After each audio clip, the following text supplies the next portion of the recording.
Alors, l'actu du jour en Formule 1. Avant de commencer, je vous rappelle que les news proviennent de ma chaîne principale sur la Formule 1, Type F1. Et il y a aussi mon Twitch, vous pouvez vous abonner. On parle de F1 sur ces deux chaînes de façon constante et régulière. Les liens sont dans la description. Bon visionnage. Ciao. Verstappen, salut Gasly, c'était super de t'avoir dans la famille Red Bull. Donc ça c'était à l'occasion du Thank You 2022 à Suzuka. Là. Il y avait toute l'équipe Red Bull et AlphaTauri. Il y avait même Gasly du coup. On se connaît depuis très longtemps avec Pierre. On s'affrontait déjà à l'époque du karting et bien sûr nous avons tous les deux fait partie de la famille Red Bull. Nous sommes également devenus coéquipiers en Formule 1 et je sais à quel point il est talentueux. Tu as travaillé dur pour accomplir tout ce que tu as fait jusqu'ici. Tu as été un véritable leader d'équipe pour AlphaTauri, ce que je respecte beaucoup.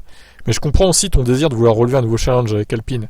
C'était super de t'avoir dans la famille, mais il y a deux équipes, mais elles forment une grande famille. Je suis excité pour toi, pour ton futur. Comme tu l'as dit, peut-être que nos chemins se croiseront à nouveau. Tu es encore très jeune, Checo est un peu plus vieux.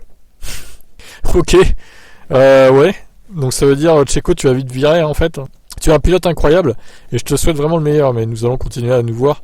De toute façon, je voulais simplement te le dire et j'espère que la première année de ton nouveau chapitre sera réussie.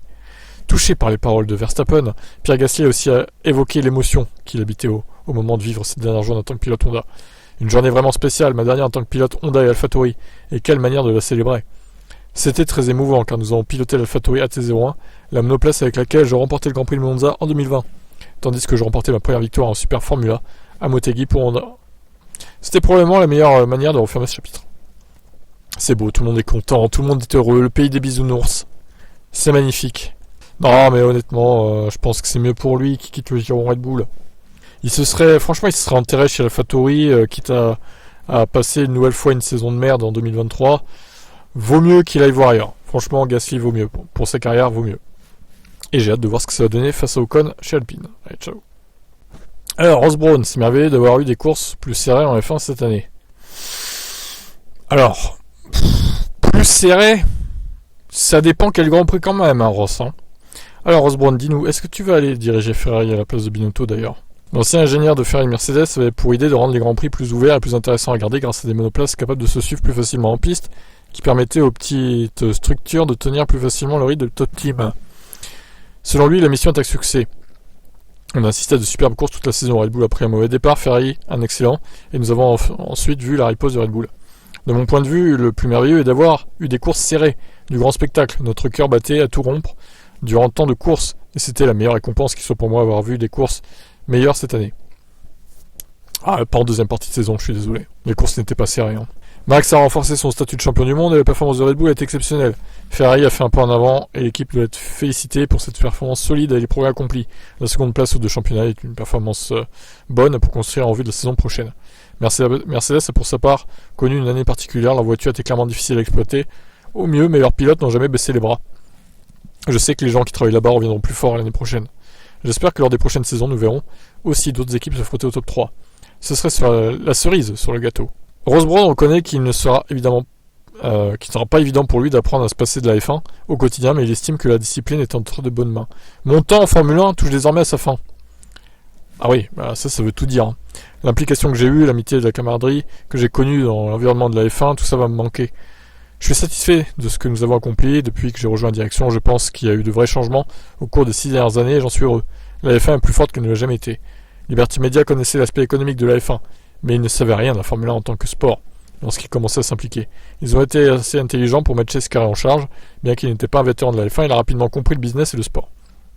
Liberty m'a approché, car j'avais de l'expérience en F1, et c'est ce dont ils avaient besoin au début. J'étais intéressé, mais seulement si nous pouvions aborder le développement du sport sous une autre perspective. Comment allions-nous améliorer le spectacle en course ? Je pense que nous avons réussi. Nous avons construit une grande équipe et je suis très heureux de ce que nous avons accompli. Nous avons mis la F1 sur la bonne voie. Sur une nouvelle voie et une bonne voie, j'imagine, qui voulait dire. Donc, pour moi, Ross Brawn, c'est retraite. Il va pas aller gérer Ferrari. Je serais très étonné, honnêtement, qu'il prenne la place de Binotto. Pour moi, ce sera Vasseur. Peut-être le PDG de Ferrari en attendant mieux, mais ce sera Vasseur à moyen terme. Enfin, peut-être même dès la saison prochaine d'ailleurs. Mais Ross Brawn, il est pas crédible. Enfin, il est crédible comme candidat, mais la rumeur pour moi est pas crédible. Je pense qu'il va... Il a mérité sa retraite, honnêtement. Il a fait son temps en Formule 1. Et qui dit qu'il serait, honnêtement, qui dit qu'il serait aussi compétent qu'il ne l'était avant ? pour gérer Ferrari? Personne en fait. C'est pas sûr, hein. Forcément, à l'époque, ça gérait très très bien avec Todd, le duo, mais bon, il n'y a plus Todd maintenant. Est-ce que lui tout seul, il ferait du bon boulot? Comme dans le temps, je sais pas. Donc écoutez, on en saura plus dans les prochains jours, prochaines semaines, je pense. De toute façon, ça va se décanter assez vite. Allez, ciao. Et le circuit de Jeddah qui a amélioré son tracé pour la sécurité. Alors, au niveau des vibreurs notamment. Les vibreurs étaient notamment pointés du doigt pour le gros accident de Mick Schumacher et pour ceux évités des pilotes alpines en 2022. La visibilité dans les virages rapides était aussi critiquée, la Formule 1 ayant même envisagé des écrans pour que les pilotes puissent voir l'état de la piste à la sortie de certains virages. Mais finalement, ce sont des modifs physiques qui vont avoir lieu avec le recul du mur intérieur dans les virages 14 et 20, des courbes très rapides dans lesquelles la visibilité était nulle. Dans le premier cas, le mur recule de 7,50 m contre 5 mètres pour le virage 20. Ah oui, 7,50 m quand même. On peut s'étonner cependant que la décision ne soit pas prise au virage 25-26 qui présente le même problème. C'est l'entreprise de Hermann Tilke qui a travaillé sur ces changements, qui intègre aussi des lignes très légèrement en relief et visant à faire perdre de la motricité aux voitures. Il y en aura dans les virages 3, 14, 19, 20 et 21. Des vibreurs biseautés sont aussi ajoutés aux virages 4, 8, 10, 11, 17 et 23 à la place des anciens vibreurs métalliques. Alors le directeur général Martin Whitaker du circuit a déclaré: l'évolution du circuit de la corniche de Jeddah se poursuit à un rythme soutenu et nous sommes ravis d'ajouter ces nouvelles modifs à notre magnifique piste, résultat d'une consultation positive avec la FIA, la F1 et les pilotes. Les deux courses précédentes ici à Jeddah ont confirmé que le JCC est le circuit urbain le plus rapide et le plus excitant du monde, et ces nouveaux développements ne feront qu'ajouter au spectacle que les fans peuvent s'attendre à voir en mars prochain lorsque la F1 reviendra dans notre ville. Il est vital pour tout circuit d'écouter et d'apprendre de ceux qui courent et d'utiliser leurs commentaires pour se développer et s'améliorer à tout moment. On est convaincu que ces changements conduiront à des courses encore plus rapides, excitantes et plus sécuritaires. Évidemment. Alors oui, effectivement, je vais zoomer pour que vous voyez mieux les changements. Même si c'est pas l'idéal là. Je vais faire autrement. Ah voilà. Là on va mieux zoomer là. Voilà. Nickel.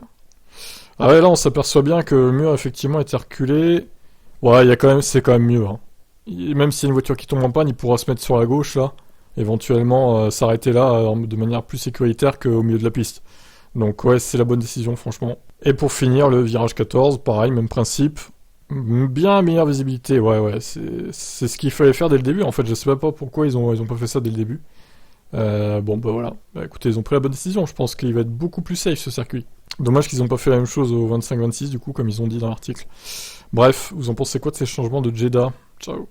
Alors, lors des tests à Abu Dhabi, Alonso a eu l'impression d'être chez Jaguar en 2002. Bah oui, voiture verte, sans sponsor, effectivement. Alors, c'est un autre constructeur anglais, c'est pas Jaguar, c'est Aston Martin. À l'époque, donc, c'était en mai 2002, à Silverstone. Il était âgé de 20 ans, il avait été plus rapide que De La Rosa, et il faisait partie des 3 pilotes évalués comme successeur potentiel d'Eddie Irvine. Au final, Alonso a été engagé par Renault, pour qui il avait été pilote d'essai en 2002, pour remplacer Button, tandis que Weber et Pizzonia ont pris le relais d'Irvine et De La Rosa chez Jaguar. On est en train ensemble avec Pedro De La Rosa dans le garage le matin et nous avons vu la voiture verte sans sponsor et nous avons dit tous les deux c'est exactement comme Jaguar en 2002. J'avais une impression de déjà vu, un choc avec un retour en arrière dans le cerveau. Mais c'est un projet complètement différent, c'est certain. Je suis si heureux, je ne peux pas être trop confiant, c'est sûr, car tout va changer pour l'année prochaine, mais le sentiment que j'ai eu dans le garage avec les gars, le potentiel de l'équipe et le talent que je vois dans la salle d'ingénierie est exceptionnel. Donc je suis vraiment heureux de mon choix.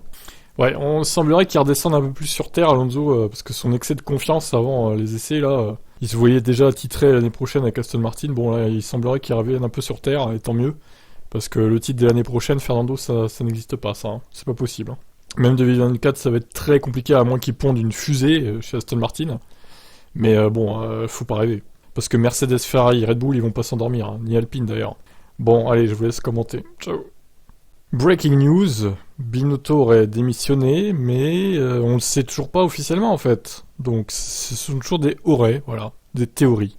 John Elkann laisserait pour le moment le Suisse travailler sur le projet de 2023. L'idée serait de conserver une direction le temps de trouver un remplaçant. De plus, sur le plan des marchés financiers, il est essentiel d'avoir des annonces rapides pour éviter les spéculations qui font baisser la valeur des actions. Aussi, Elkann voudrait sceller l'arrivée d'un remplaçant avant de faire une annonce. Ok, je vois. Vasseur serait toujours en tête de liste, mais le français serait encore pour parler et sa décision ne serait pas prise. Un autre nom est évoqué. Selon la Stampa, le journal italien explique que Ross Brawn serait un candidat potentiel. Ross Brawn ? Sérieux ? Mais il est vieux maintenant. L'ancien manager de la F1 qui a quitté son poste au terme de la saison 2022 pour effectuer son retour au sein de l'équipe dont il a été directeur technique pendant de nombreuses années. Les voix du paddock vont certainement se poursuivre jusqu'à une annonce de Ferrari. Oh, Ross Brawn, les gars, non, mais attendez. 68 ans, il est pas si vieux que ça. Mais bon, après avoir été à la FIA, le mec serait de retour chez Ferrari, ça serait bizarre, quoi. Pour moi, il part à la retraite, hein, Ross Brawn, il va pas aller chez Ferrari en tant que directeur technique. Enfin, directeur de l'équipe, quoi. Ça serait étonnant, mais bon, la F1 est surprenante, donc pourquoi pas. Qu'est-ce que vous en pensez de cette théorie? Ciao. Renault envisage d'exporter ses voitures sur des voiliers. Ok, c'est pas une news du Gorafi, hein. C'est un site d'actu F1 d'ailleurs, je sais pas pourquoi il y a cette news sur un site d'actu F1, mais bon, pourquoi pas. Je savais pas que Renault voulait faire ça, en vrai. Ça permettrait de réduire de 90% l'empreinte carbone du transport maritime, la capacité de chaque navire est estimée à 300-400 véhicules. D'accord, bon par contre, vu que c'est un voilier, ça va aller moins vite normalement. Bref, quoique, j'y connais rien en bateau, donc si vous... Dites-moi au pire, combien ça pourrait mettre. Afin de réduire autant que possible les émissions polluantes et d'atteindre l'objectif tant attendu de neutralité carbone, les entreprises proposent diverses idées, parfois très originales. Renault par exemple a eu l'idée d'utiliser des navires à énergie éolienne à la place des cargos classiques afin de contribuer à diminuer une grande partie de l'empreinte carbone pendant le transport. Les Français se sont déjà associés à Neoline, compagnie maritime à l'origine de cette idée, pour commencer les essais à partir de 2024. Les émissions nocives du transport maritime ont augmenté de 34% au cours des 30 dernières années, et bien qu'elles ne représentent actuellement que 3,6% de la part totale des gaz à effet de serre émis dans l'atmosphère, c'est un chiffre très significatif. Les principales causes de cette augmentation sont principalement attribuées à l'accroissement du volume du commerce international. Renault y a pensé, et dans le cadre de son engagement à réduire son empreinte carbone, a décidé de participer au projet visant à réduire fortement dans le processus de transport transocéanique la solution, abandonner les moteurs et les carburants et revenir à la propulsion traditionnelle par le vent. À cette fin, le constructeur automobile travaille déjà avec la compagnie maritime française Neoline, dont l'engagement et l'objectif sont de promouvoir de nouvelles formes de mobilité durable pour tous les types de compagnies maritimes. Les navires mesureront 136 mètres de long et leurs voiles seront soutenues par des mâts de 50 mètres de haut, pour une capacité de transport d'environ 300 à 400 véhicules. Dès le départ, ils préviennent que le voyage sera plus long qu'avec un cargo traditionnel, mais la réduction des émissions de toute la chaîne d'utilisation de la production de la voiture à sa fin de vie sera considérablement réduite. Donc les premiers essais commenceront en 2024 avec des navires partant de la ville de Saint-Nazaire dans la Loire pour rejoindre l'Amérique du Nord. Il est intéressant de noter que Renault n'a pas eu de réseau de vente actif en Amérique du Nord depuis 1987, à l'exception de la commercialisation du Twizy au Canada et sur quelques petits marchés. Très bien. Eh bien, affaire à suivre, hein, du coup on verra ce que ça donne, combien de temps ça va mettre. Tout ça, vous en pensez quoi cette news? Allez, ciao. Honda offre une belle voiture à Max, une NSX apparemment, une voiture de 147 000 $. C'était lors de la journée de remerciement de Honda au Japon, à Suzuka. Il y avait notamment lui, donc Pérez, et Pierre Gasly et Tsunoda. C'était sûrement la dernière sortie avec Red Bull pour Pierre Gasly pour le coup. Il y avait aussi Marc Marquez à la Motegi. Donc un événement qui était régulier avant que la pandémie de Covid ne frappe, cependant le Thanksday de ce week-end était le premier depuis 2019 et il était mémorable. Gasly s'est mis au volant de la T01, qui était la toute première voiture de la marque AlphaTauri. Tsunoda a lui aussi pu conduire devant ses fans locaux pour la deuxième fois de cette saison. Verstappen est devenu champion du monde pour la première fois en 2021. Cette année, ok d'accord, ça nous résume ce qui s'est passé. Même si Honda a officiellement quitté Red Bull AlphaTauri à la fin de 2021, il reste étroitement lié à eux. Les deux travaillent toujours ensemble sur leur département de groupe motopropulseur, donc une énorme raison derrière le succès de Verstappen et Red Bull. Ah oui, c'est comme s'ils étaient toujours là. Pour moi, il n'y a pas de différence, quoi. Pour remercier Verstappen de sa saison extraordinaire, Honda lui a offert une voiture, une NSX Type R, d'une valeur de 147 000 $. Magnifique.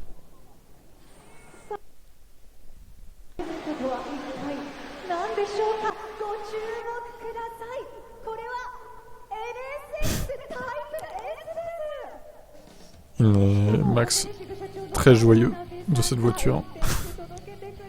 Très content Max. Il va repartir avec du coup en Hollande. Je sais même pas où il habite. Est-ce qu'il habite aux Pays-Bas? Ouais bon bref, hein, on va pas se taper tout là. On te remercie Max de ces 2 saisons pour Honda. Tu as fait du très bon travail. Kamikaze. Ouais, ça suffit.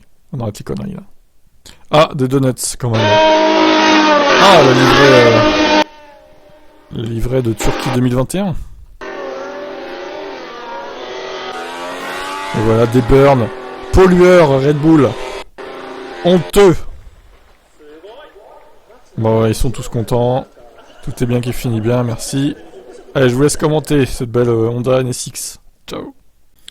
Verstappen qui a une aversion pour les circuits urbains en Formule 1, apparemment. Alors, je suis plutôt d'accord, mais ça dépend lesquels quand même. Il y en a peut-être un peu trop en Formule 1, des circuits urbains. Les voitures de F1 ne sont pas faites pour ça. Je l'avais déjà dit, avec les F1 de 2017 à 2021, c'est encore pire avec celles de 2022. Je n'aime plus du tout les circuits urbains. C'est encore gérable avec les anciennes monoplaces, mais plus maintenant. À Monaco et à Singapour, j'étais vraiment déçu de la façon dont les nouvelles voitures se comportaient. C'est trop lourd, c'est trop raide. Tu ne peux plus prendre les vibreurs avec. Les F1 sont tout simplement pas faites pour ça. C'est bien pour les photos, mais pas pour la course. Ouais, bah après, le problème c'est que la F1 veut aussi se montrer dans les grandes villes, comme Las Vegas, prochain circuit urbain, voilà. Alors lui, est-ce qu'il va être adapté? Je pense pas non plus. Là c'est vraiment pour le show, tout est fait pour le show, donc bon. Quand il dit que les voitures sont pas adaptées, il a raison. Clairement, il y a un problème avec ces voitures. Trop larges, trop longues, trop lourdes, trop raides, donc ça ne va pas du tout. Vous en pensez quoi des circuits urbains? Vous, ciao. De Vries commence seulement à réaliser qu'il est titulaire en Formule 1. Je ne voyais plus la Formule 1 comme une opportunité réaliste. Alors, j'ai pu faire les tests à Abu Dhabi en me disant, ça y est, ce siège dans lequel tu te poses est à toi pour au moins 1 an. C'est génial comme sensation. Donc ça voudrait dire qu'il a signé qu'1 an de contrat pour l'instant, bon. En toute honnêteté, je ne voyais plus la Formule 1 comme une opportunité réaliste ces derniers temps. Il y a eu un peu d'espoir l'an dernier, mais le buzz autour de ma candidature est vite retombé. Mais j'ai continué à saisir les opportunités qui se présentaient à moi. J'étais là, j'ai voyagé sur la plupart des courses au cours des 2 dernières années, parfois vraiment pour rien.